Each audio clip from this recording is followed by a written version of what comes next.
El licenciado Diego Cornejo, un periodista de muy amplia y muy limpia trayectoria, es el director ejecutivo de la Asociación Ecuatoriana de Editores de Periódico y él está hoy aquí en laRepública.es. Licenciado Cornejo, ¿cómo está usted? Buenos días. Buenos días, gracias por la presentación generosa, por cierto. ¿Sí? Justa, nada más que justa.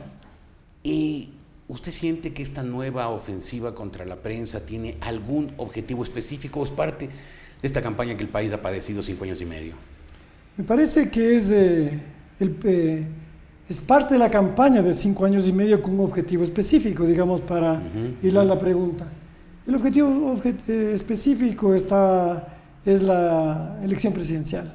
Evidentemente estamos en un año preelectoral, de modo que todo lo que está haciendo o deja de hacer el presidente o el gobierno en el ambiente político, digamos, o en la esfera política propiamente dicha, tiene esa perspectiva. Por ejemplo, lo que ha sucedido con el prefecto del Cotopaxi, lo que dicen que puede suceder con el prefecto de la SUAY, por ejemplo, y lo que venimos acumulando en adjetivos sobre el prestigio, digamos, de los medios de comunicación del sector privado y de los periodistas independientes.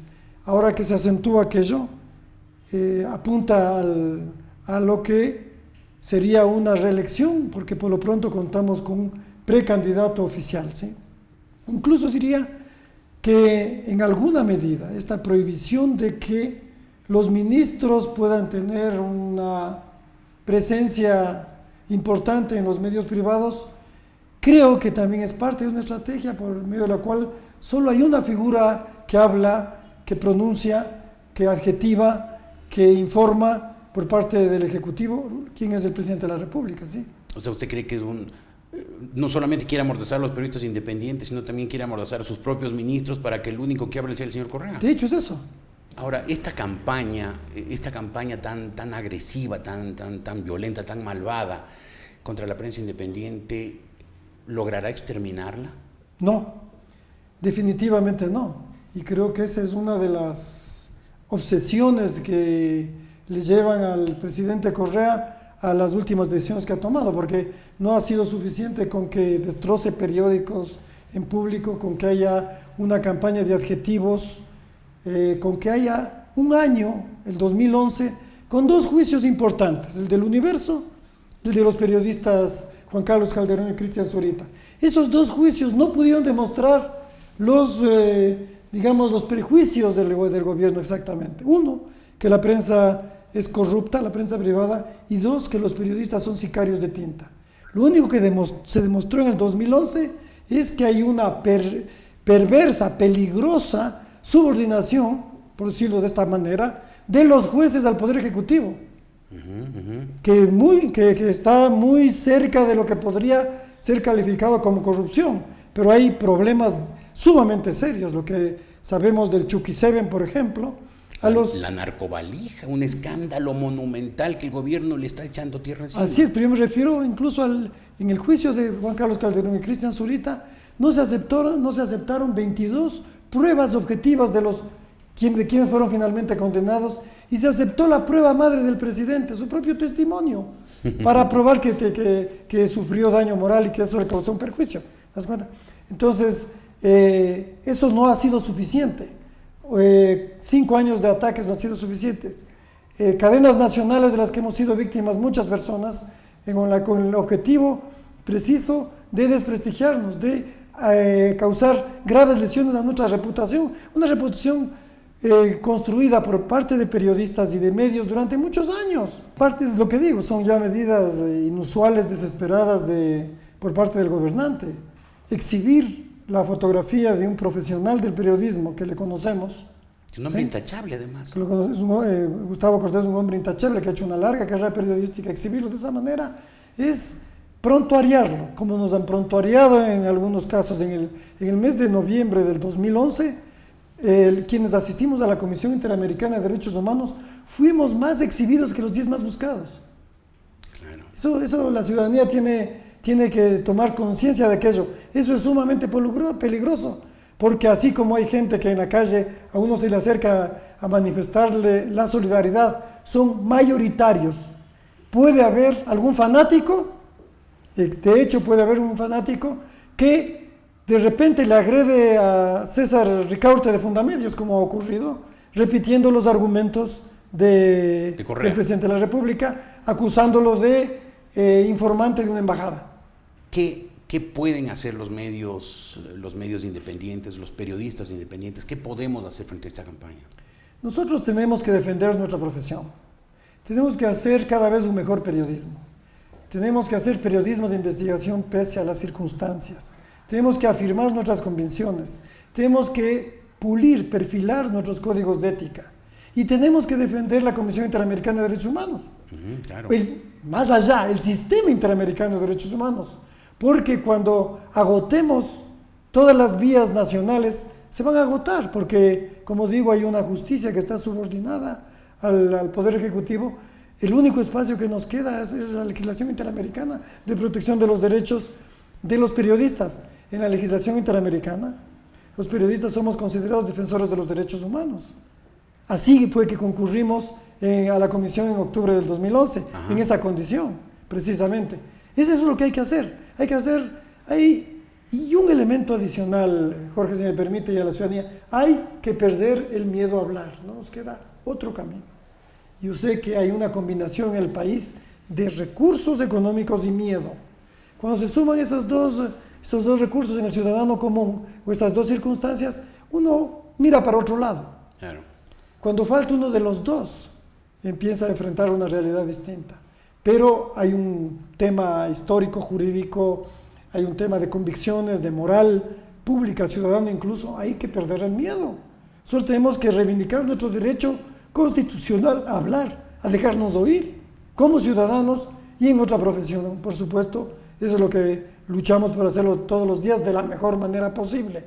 Hay que perder el miedo. Claro, pero el momento que usted dice hay que perder el miedo, lo que está implicando es que hay miedo en el Ecuador, que el gobierno le ha dado a la gente consumo gracias a todo el dinero que ha tenido por el alto precio del petróleo, y a cambio ese consumo le ha dicho silencio, acatamiento, obediencia y pensamiento único. ¿Cómo ha dicho silencio? Persiguiendo a personas con cadenas nacionales, persiguiendo a periodistas con juicios, persiguiendo a dirigentes populares con procesos judiciales, haciendo juicios al diario El Universo. La consecuencia de todo aquello es un temor natural.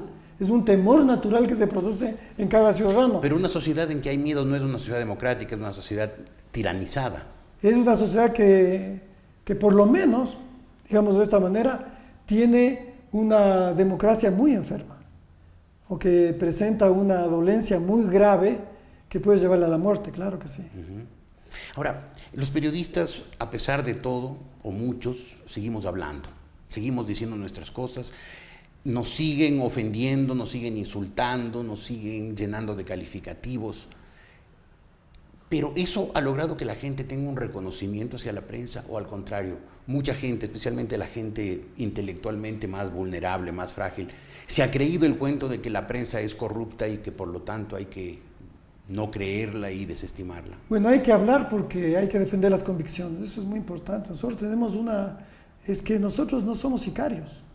Nosotros hemos hecho periodismo por convicciones, no por un sueldo. Uh-huh. No es que atácale a este funcionario y recibes una compensación económica. Jamás ha sucedido aquello en los medios en los que yo he trabajado, al menos. Y yo tampoco. Y tenemos, Diego, 30 y tantos años en este oficio. Y nunca jamás, y si alguna vez hubiera ocurrido que nos lo prueben, que nos digan, a ver dónde está. Pero sueltan, dicen, prensa corrupta, y lo repiten maniáticamente, enfermizamente. Y mucha gente se ha tragado la historia. Yo creo que los que se han tragado son los fanáticos, pero mucha gente sabe que no es así y mira al otro lado. No estoy hablando de sectores populares, de la academia, las universidades, profesionales, miran a otro lado, saben que no es así y miran a otro lado. Si no revisemos qué ha hecho la academia en los últimos tiempos respecto a las libertades públicas en general. ¿Cómo se han manifestado las universidades? Hay miedo en las universidades porque hay una ley que es una guillotina. Entonces la prensa, ¿usted cree que pese a la campaña feroz que está sufriendo, sobrevivirá y sigue manteniendo una credibilidad y un respeto por parte de la ciudadanía? Con muchas dificultades ha hay una posición de resistencia por Y no- parte de, los, y no de, está la, de la moral- prensa privada, básicamente. ¿Y no está de los moralmente medios quebrada? privados. No está moralmente ¿No hay quebrada. autocensura? Es posible que haya autocensura. Yo creo que sí hay autocensura. He conocido que algunos medios han cambiado programaciones, han cambiado parrillas en la mañana, hay menos programas de opinión, en fin. No sé si en la prensa privada existe autocensura. Yo no lo creo, pero es posible. Es posible porque hay temores. Claro. Se piensa mucho más, se reflexiona con una guillotina sobre el cuello. Es difícil tener una claridad a veces cuando uno está mirando Pero un peligro de ahí esa es cuando naturaleza. se demuestra la interés de los hombres. Así es. Yo creo que han Porque mantenido. doblegarse es muy fácil, resistir es difícil, pero es una obligación moral hacerlo. Así es. Y hemos visto, quiero referirme a dos denuncias del caso El Universo. Una de aquellas denuncias tiene que ver con el negocio del transporte de la urea en la costa. Ujú. Ese es un escándalo que hace presumir por lo menos tráfico de influencias y por lo menos testaferrismo en un negocio que involucra al secretario de Comunicación, al jefe de propaganda del gobierno. ¿Sí? Entonces, eso se ha seguido haciendo, por ejemplo.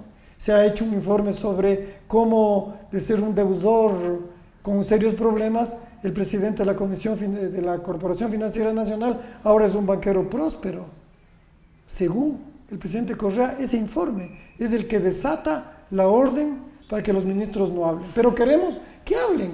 Desde enero queremos que el canciller, el ministro Ricardo Patiño, ministro Patiño, cuéntenos quién llevó los jarros de la Tortuguita a la Cancillería para que lo pusieran en la valija diplomática. Claro. Eso queremos saber. Pero es desde enero, son 6 meses que no sabemos, por favor.